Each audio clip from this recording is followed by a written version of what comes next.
तो ये लेयर्स है पृथ्वी के अंदर। अब ये तो बन गया हमारा स्थल मंडल। तो स्थल मंडल बेटा किससे बना? प्रोसेस ऑफ डिफरेंशिएशन,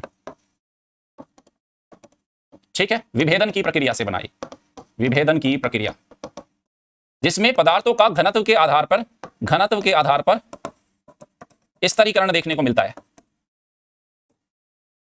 डेंसिटी के बेस पे आपकी बहुत सारी अलग अलग लेयर्स मिल रही है। अब बात करते हैं हमारा वायुमंडल। वायुमंडल, स्थल मंडल देख लिया बेटा, स्थल मंडल, जल मंडल, वायुमंडल, फिर बनेगा जैव मंडल। जैव मंडल को हम जाके कहां पढ़ेंगे? एनवायरमेंट एंड इकोलॉजी में, ठीक है, उसकी क्लासेस आई रही है। ओके, तो अब मुद्दा होगा, अगले महीने से शुरू होगी। अब है कि सर ये तो चलो स्थल मंडल तो आपने बना दिया, जैसे तैसे ये कहानी वहानी किस वैज्ञानिक ने क्या बोला, चलो हमने भी मान लिया। अब मुझे ये बताओ सर, हमारा एटमॉस्फेयर कैसे बना? ये पानी कहां से आया, है ना, जलमंडल, एटमॉस्फेयर कैसे बना, ये हाइड्रोस्फीयर कैसे बना, कैसे बना ये ऑक्सीजन कहां से आई? असली मुद्दा है ना, ऑक्सीजन कहां से आई?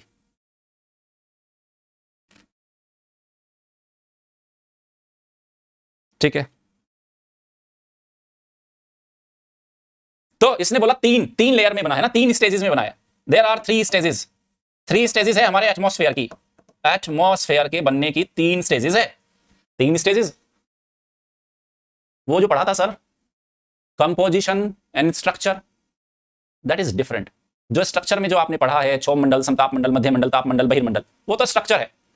तो वो स्ट्रक्चर तो आज की है भाई, आज जैसी पृथ्वी है, आज जैसा उसका वायुमंडल है।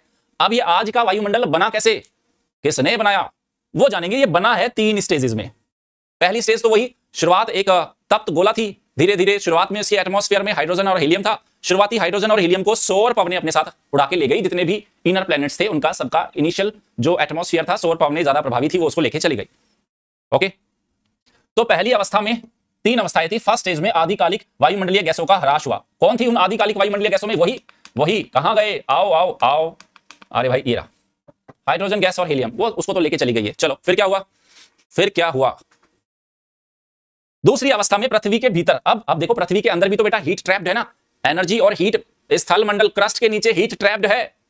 और एकदम से तो ऐसा नहीं हुआ कि लिथोस्फीयर ऐसे हमने दूध के जैसे गर्म किया और आधे घंटे में ठंडा हो गया, ऊपर की पपड़ी मलाई जिसको आप बोलते हो चीनी घोल के पी गए, ऐसा तो नहीं हुआ। अब शुरुआत में जब पृथ्वी इतना बड़े इसका जो व्यास है, इतना बड़ा इसका साइज है, इतना सारा मटेरियल है, तो एकदम से तो ठंडी नहीं हुई। इनिशियल एटमॉस्फेयर को तो लेके चला गया सोलर जो पवनें हैं, सौर पवनें अपने साथ। लेकिन पृथ्वी पर तो लगातार ज्वालामुखी विस्फोट पे विस्फोट हुए जा रहे हैं, ज्वालामुखी विस्फोट हो रहे हैं। पृथ्वी के जब ज्वालामुखी विस्फोट होता है तो उसके अंदर बहुत सारी गैसेज होती है, उसी में जलवाष्प भी होती है। तो कहते हैं दूसरी अवस्था में पृथ्वी के भीतर से निकली भाप और जलवाष्प ने वायुमंडल के विकास में सहयोग दिया। अब शुरुआत में टेम्परेचर, अब मैंने कहा बेटा टेम्परेचर बहुत ज्यादा है, शुरुआत में पृथ्वी का तापमान बहुत ज्यादा है। अब उतने ज्यादा तापमान में जो ज्वालामुखी विस्फोट हो रहे हैं, उनमें से बहुत सारे आपके जो वेपर्स निकल रहे हैं, गैसेज निकल रही है, उसी में जलवाष्प भी है। तो इसके वायुमंडल को डेवलप करने में हेल्प करना शुरू किया। ओके, और तीसरी जो अवस्था थी, तीसरी अवस्था में जब अर्थ के ऊपर लाइफ आ गई, अर्थ पर लाइफ आ गई। लाइफ अचानक से नहीं आई बेटा, करोड़ों साल गुजरने के बाद वैसी सिचुएशंस बनी कि इस पे लाइफ आ सकती है। तो तीसरी अवस्था में वायुमंडल की जो संरचना है उसको प्रभावित किया फोटोसिंथेसिस के प्रोसेस ने, प्रोसेस ऑफ फोटोसिंथेसिस, प्रकाश संश्लेषण की जो क्रिया है वो 3rd स्टेज पे जाके शुरू हुई। तो पहले स्टेज पे हीलियम हाइड्रोजन था, उसको तो सोलर पवनें साथ ले गई। सेकंड स्टेज पे आप ज्वालामुखी विस्फोट होते जा रहे हैं और उसी से क्या बहुत सारी गैसेज, उससे बहुत सारे जलवाष्प भी है उसमें। लेकिन क्योंकि शुरुआत में गर्म है तो कंडेंसेशन होना शुरू नहीं हुआ, संघनन। बेटा जब तक संघनन नहीं होगा, जलवाष्प का संघनन होगा, बूंदे बनेगी, बूंदे बूंदे बादल, बादल बरसात। तो शुरुआत के कुछ करोड़ सालों तक तो कंडेंसेशन का प्रोसेस शुरू ही नहीं हो पाया। टेम्परेचर इतना हाई था, वाटर वेपर थी, लेकिन कंडेंसेशन नहीं हुआ, बादलों का निर्माण नहीं हुआ, तो बरसात भी नहीं हुई। तो हुआ कैसे? तो प्रारंभिक, अब पूरी कहानी को बताता हूं। शुरुआत में क्या था, हाइड्रोजन और हीलियम था, उसकी अधिकता थी, सौर पवनें पृथ्वी से दूर ले गई उसको। और ऐसा सिर्फ पृथ्वी के साथ नहीं हुआ, हमने देखा था मरकरी के साथ भी ऐसा हुआ है, वीनस के साथ भी, अर्थ के साथ भी, मार्स के साथ भी। तो केवल पृथ्वी के साथ नहीं हुआ ऐसा, सभी पार्थिव ग्रह थे, जितने हमारे टेरेस्ट्रियल प्लैनेट थे, इनर प्लैनेट, चारों के चारों प्लैनेट, सभी के साथ ऐसा ही हुआ कि सौर पवनों के प्रभाव के कारण शुरुआती वातावरण उनसे दूर धकेल दिया गया, उसके पास था ही नहीं। तो ये वायुमंडल के विकास का फर्स्ट स्टेज था। सेकंड फेज में पृथ्वी धीरे धीरे ठंडा होनी शुरू हुई, डेंसिटी स्ट्रैटिफिकेशन, वो प्रोसेस ऑफ डिफरेंशिएशन काम कर रहा है। तो पृथ्वी के अंदरूनी भाग में, पृथ्वी के क्रस्ट के नीचे बहुत सारी गैसेज है ना, जलवाष्प बाहर निकल रहे हैं, लगातार ज्वालामुखी विस्फोट हो रहे हैं। तो ज्वालामुखी का जब विस्फोट होता है तो उसके अंदर क्या क्या होता है, देखो क्या होता है उसके अंदर। तो प्रचुर मात्रा में ज्वालामुखी गैस बेसिकली उसमें जलवाष्प भी है जो हानिकारक है, और ज्वालामुखियों से महत्वपूर्ण मात्रा में क्या और निकलता है? Carbon dioxide, sulphur dioxide, hydrogen sulphide और हाइड्रोजन हैलाइड भी उत्सर्जित हो सकते हैं। इसी के अंदर था, लेकिन टेम्परेचर बहुत ज्यादा था, कंडेंसेशन नहीं हुआ, धीरे धीरे कंडेंसेशन होना शुरू हो गया। तो आरंभ में जलवाष्प, नाइट्रोजन गैस और carbon dioxide gas, methane gas और अमोनिया गैस ज्यादा मात्रा में थे। ऑक्सीजन अभी तक आया ही नहीं था। ऑक्सीजन नहीं आया था भाई शुरुआत में। ऑक्सीजन कैसे आया? ऑक्सीजन आया जैसे ही लाइफ शुरू हुई, जैसे ही फोटोसिंथेसिस, है ना, फोटोसिंथेसिस, जैसे ही प्रकाश संश्लेषण की प्रक्रिया शुरू हुई। और प्रकाश संश्लेषण की प्रक्रिया कहां शुरू हुई? शुरुआत में जो लाइफ आई थी वो आई थी महासागरों में। महासागरों में लाइफ आई। महासागरों के अंदर जो आपके प्रोड्यूसर्स, शुरुआत लाइफ की कहां हुई बेटा? ओशन से। याद है ना, फोटिक जोन, अफोटिक जोन। अरे कैसे भूल गए, कैसे भूल गए भाई, कैसे भूल गए? ऐसा कैसे चलेगा काम? ऐसा कैसे काम चलेगा?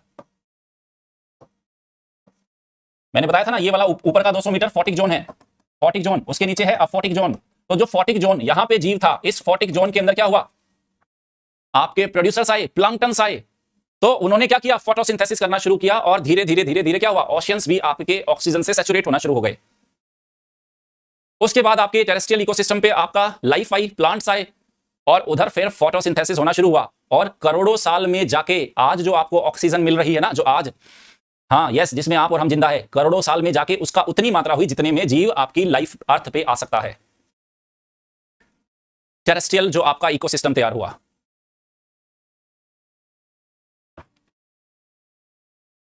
आगे कहानी समझ में?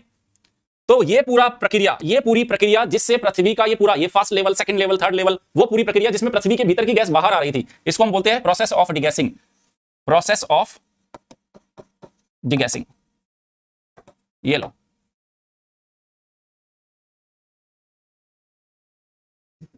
जल्दी से बताओ, ये बात समझ में आ गई आपको या नहीं? ये पूरा खेल समझ में आया आपको नहीं?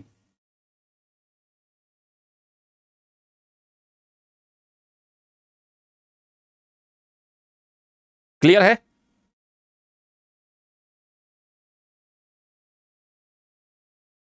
क्लास टाइमिंग होता है बेटा 2 बजे से 3, सवा 3 बजे। मंडे से फ्राइडे हमारी क्लास चलती है ज्योग्राफी की, और सैटरडे के दिन हम लेते हैं सीसेट की क्लास। ओके, 2 बजे से 2 PM। All clear? तो बच्चे कह रहे सर इसका शॉर्ट नोट्स कैसे बनाए? बेटा शॉर्ट इतना कुछ है ही नहीं इसमें। 4-5 लाइन इधर लिखी है, 4-5 इधर लिखी है, ये 2 लाइन लिखी है, ये इधर 4 लाइन लिखी है, ये भी 4 लाइन है। मुश्किल से 2 पेज में तो आप ये सारा लिख ही लोगे। इसमें आपको क्या करना है? ये अपने आप में बहुत शॉर्ट फॉर्म में है ना, अपने आप में बहुत शॉर्ट फॉर्म में। इसको और शॉर्ट क्या करोगे?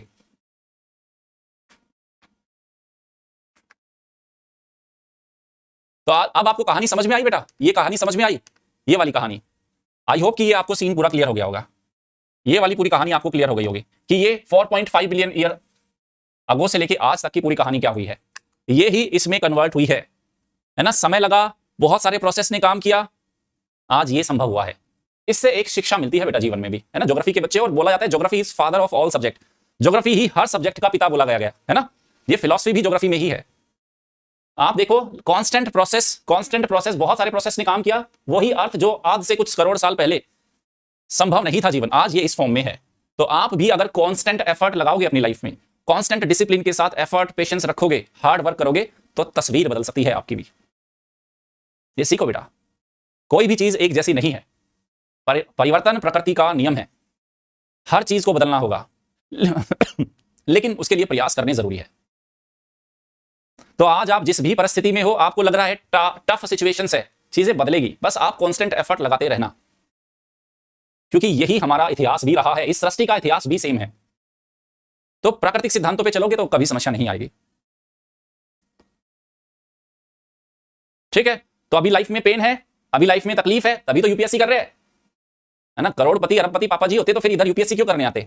अभी लाइफ में तकलीफ है, पेन है, स्ट्रगल है, बहुत सारी चीजों का अभाव है, डेप्रीवेशन है, तो लग जाओ भाई, एफर्ट मारो। थोड़ा टाइम लग सकता है, ओके, किसी को 1 साल लगेगा, किसी को 2, किसी को 3, लेकिन जो टिकेगा, जो लगेगा, उसी का ही रैंक लगेगा। मतलब जो मेहनत में लगा रहेगा उसका रैंक पक्का लगेगा। तो कांस्टेंट एफर्ट करते रहने आपको। चलो ये हो गया। ये कल जाइंट इंपैक्ट बताएंगे, चंद्रमा वाली पूरी कहानी समझाएंगे आपको। तो लगातार ज्वालामुखी विस्फोटों से वायुमंडल में जलवाष्प और गैस बढ़ने लगी, और पृथ्वी के ठंडा होने के साथ साथ जलवाष्प का संघनन शुरू हुआ। तो संघनन शुरू हुआ तो बादल बने, और बादल बने तो बरसात हुई, वर्षा हुई, और वर्षा हुई तो फिर जलमंडल भी बन गया आपका धीरे धीरे। तो लगभग कहते हैं लगभग 380 करोड़ साल पहले जीवन का विकास आरंभ हो चुका होगा, ऐसा मानना है। और 250 से 300 करोड़ साल पहले, है ना, प्रकाश संश्लेषण की प्रक्रिया शुरू हुई होगी और लंबे समय तक जीवन केवल महासागरों तक ही था। तो फोटोसिंथेसिस शुरुआत तो हुई, लेकिन शुरुआत कहां से हुई थी? ओशन से। कितना पुराना बेटा प्रोसेस है फोटोसिंथेसिस, आज का नहीं है। वैज्ञानिकों का मानना है कि लगभग 250 से 300 करोड़ साल पहले इस प्रोसेस ने काम, यहां से एफर्ट लगने शुरू हुए थे बेटा लाइफ के, तब जाके आज आपकी पृथ्वी 250 साल में तैयार हुई है। ओके, कुछ भी अनायास नहीं हुआ। तो प्रकाश संश्लेषण की प्रक्रिया के द्वारा ऑक्सीजन में बढ़ोतरी हुई और धीरे धीरे महासागर ऑक्सीजन से संतृप्त हो गए और वायुमंडल जो आज का आपको एटमॉस्फेयर मिल रहा है, आज का जो आपको एटमॉस्फेयर मिल रहा है, कह रहे लगभग 200 करोड़ साल पहले ये इस फॉर्म में आ चुका होगा। मतलब उसमें ऑक्सीजन जो आज लेवल है इस उसमें आ चुका होगा। तो देखो बेटा 4.5 अरब साल, ये मान के चलो लगभग इतने अरब साल पहले पृथ्वी बनी और 200 करोड़ साल पहले आज से आपका वायुमंडल बना जिसमें ये ऑक्सीजन का जो आज लेवल है, यानी कि 250 करोड़ साल लग गए। 250 करोड़ साल, तकरीबन 250 करोड़ साल लगे हैं। समझ रहे हो? और हमारी मानवीय गतिविधियों के चलते, है ना, जो ये पृथ्वी, देखो इससे बेटा इंपॉर्टेंस पता चलता है। ये जो हमारा पृथ्वी प्लेनेट है ना, इसका इंपॉर्टेंस, इस पे जो लाइफ है, ये जो आज अर्थ है, जो आज आपको इकोसिस्टम मिला, ये एक दिन और एक रात का खेल नहीं है। इसको तैयार होने में करोड़ों साल लगे हैं और हम अपनी एक्टिविटी, ह्यूमन एक्टिविटी के जरिए हम इसको, ये इतना जितनी मेहनत से बना है, ये उसको बर्बाद करने पे, है ना, वो जो बैलेंस आया है लाइफ के लिए, जो एप्रोप्रिएट बैलेंस है, उसको खत्म करने के लिए कभी भी खत्म कर दो। समझ में आया? तो we should respect nature and natural principles. चलो, ये कहानी आई समझ में आपको? कल वापस इससे आगे की कहानी करेंगे, इससे आगे की कहानी कल करेंगे।